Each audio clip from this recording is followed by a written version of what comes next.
Good evening. দুপুরবেলা খাওয়া দাওয়া করে আমি আর আমার বর দুজন মিলে একটু সিনেমা দেখছিলাম, একটু ঘুমিয়েও পড়েছিলাম। এখন প্রায় উঠতে 6টা মতো বাজে। তো মা গেছে ঠাকুর সন্ধ্যা দিতেও পড়ে, আর আমার বর রান্নাঘরে আছে। রান্নাঘরে এখন কি রান্না করছি সেটাই তোমাদের সাথে শেয়ার করব। আমি আজকে বলেই দিচ্ছি, আজকে আমার রান্না করার ছুটি। তো তুমি আজকে সকাল থেকে রাত্রিরে কী রান্না হবে সবটাই তুমি করবে। সকালবেলা মাটন রান্না করেছিল, সেটা নিশ্চয়ই তোমরা দেখেছো। খেতে কিন্তু দারুণ হয়েছিল, পুরো বিয়েবাড়ি স্টাইলে। রিচ হয়নি, মোটামুটি ঠিকঠাকই আছে। তো এতই ভালো হয়েছিল মাটনটা, সবার কিন্তু খুব ভালো লেগেছে।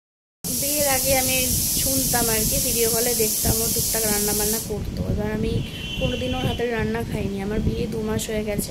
তো অনেক দিন থেকেই বলছিলাম যে তোমার হাতের কিছু একটা রান্না আমি খাবো, দুটো আর খাবো। তো আজকে সেই সুযোগটা আমার হলো আর কি। এত দারুণ রান্না করে আমার বর, মানে কি বলবো তোমাদের। তো মাটনটা এত দারুণই হয়েছিল, মাটনটা কিন্তু পুরোটাই শেষ।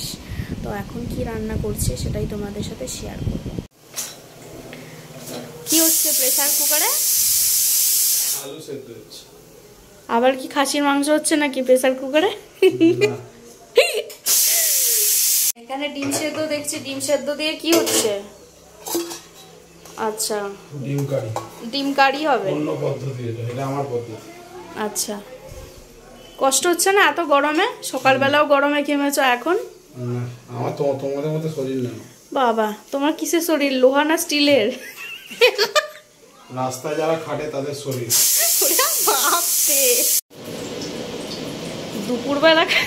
দুপুরবেলাতে খালি একবার সবাই বলে যে দারুণ রান্না হয়েছে। এ তো দেখছি রাতেও রান্না আরম্ভ করে দিয়েছে।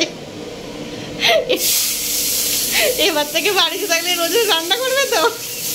ওরে বাপরে, হাসি। আরে তোমাদের ছুটি বাবা, রোজই তো আমাদের জন্য রান্না করো, একদিন আমি খাই। ওলে বাবালে। এখানে এখন আছে আদা রসুন পেস্ট। এই যে আদা রসুন পেস্টটা দেখছো, এই আদা রসুন পেস্টটা কিন্তু সকালবেলা বলছিল আমাকে ফেলে দিতে, কিন্তু আমি ভাগ্যিস রেখে দিয়েছিলাম ফ্রিজ, ওই জন্য এখন এটা দিয়ে হচ্ছে ডিম কষা। নাহলে কিন্তু আবার এখন রসুন ছাড়াতে হতো, আদা ছাড়াতে হতো। এখন এখানে পেঁয়াজ ভাজা হচ্ছে, এরপরে টমেটো কাঁচা লঙ্কাটাও দিয়ে দেবে। এটাকে আবার পেস্ট করবে।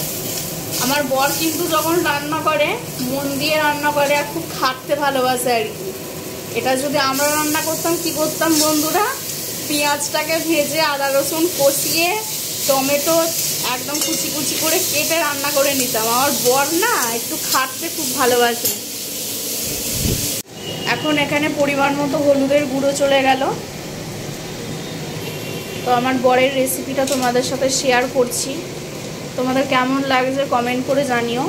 এখন এখানে কালারের জন্য যাচ্ছে কাশ্মীরি গুঁড়ো লঙ্কা, আর ঝালের জন্য এখানে কিন্তু কাঁচা লঙ্কা রেখে দিয়েছে। আর এই প্রেসার কুকারে কিন্তু আলু আছে। আমার শ্বশুরবাড়িতে কিন্তু আলু সেদ্ধ করে জল ফেলে দিয়ে তবেই তরকারি হয়। এখানে চলে গেল ধনের গুঁড়ো।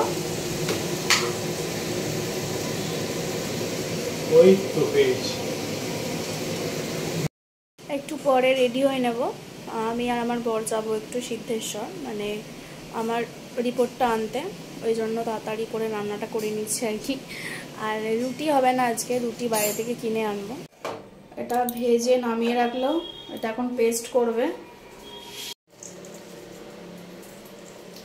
এটা আবার কি স্টাইল ডিম ছাড়ানোর? এইভাবে কি ডিম ছাড়ায়?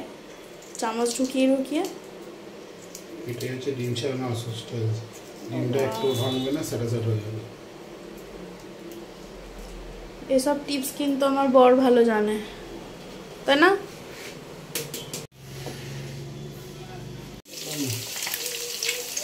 কতটা জল দিতে হবে, ঠিক আছে?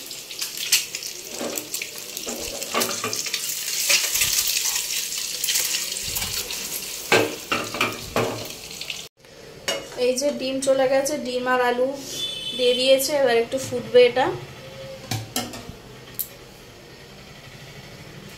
আর এখানে একটা বাসন জড়ো হয়েছে, এগুলো টপ টপ করে মেজে নেবো। রান্না করতে করতে যদি এরকম বাসন জমা হয়ে যায় তো আমি কিন্তু এখানে একটা একটা করে বাসন মেজে নিই। একসাথে অত বাসন হয়ে গেলে না মাজতে খুব বিরক্ত লাগে। সকাল থেকে যা বাসন পড়ে তো এক দিদি আসে, সে এসে মেজে দিয়ে চলে যায় দুপুরে। তো রাতের বাসনটা রাতেই মেজে নিতে হয়। তো আমি এই যে এখন সব বাসনগুলো মেজে রাখছি। তো রাতে আবার যে বাসনগুলো বেরোবে একসাথে মেজে রেখে দেবো। তো এতে কী হয়, সুবিধা হয় বলো তো, তাড়াতাড়ি কাজটা এগিয়ে যায় আর কি।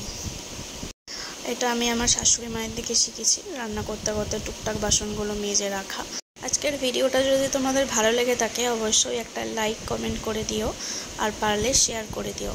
আজকের মতো টাটা, আবার দেখা হবে কাল একটা নতুন ভিডিওর সাথে।